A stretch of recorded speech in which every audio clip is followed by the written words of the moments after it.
ना बशीरा है तो बेवा जड़ा घर वाला फौत हो गया तो निक्के निक्के बच्चे ने तो माह रमजान का महीना कि थोड़े वर्गियां का घर करा के तो अपनी रोजी नूं फा लाया तो फल च पिया है लत्त नूं मितबान जी ना इन्होंने बच्चों के गल कपड़ा ना कोई खाण नूं चीज़ ना कोई पीण नूं चीज़ है।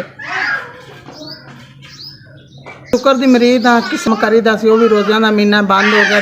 किसी वेले शुकर तेज हो जाती तो नहीं टुरिया जाता तो मुड़ बच्चों लैके बह जानी जी। मेरे बच्चों को खाण पीण नूं चीज़ कोई नहीं तो अल्लाह मालिक रह गया जो तुहाडे वर्गे मालिक रह गया जी। तुहाडा 5000 रुपया आ गया तो अल्लाह तुहानूं तंदरुस्ती देवे, अल्लाह तुहानूं ज़्यादा देवे, अल्लाह पाक तुहानूं बैठिਆਂ ਨੂੰ रिज़क दे विच मथा जा बेवा रन मेहरबानी तुहाडी। निक्के निक्के बच्चे ने यतीम ने फिर तुहानूं दुआ देंगे, रोज़े रखांगे तां दुआ देंगे, नमाज पढ़ांगे तां दुआ देंगे। 5000 रुपया तुहाडा आ गया मैनूं।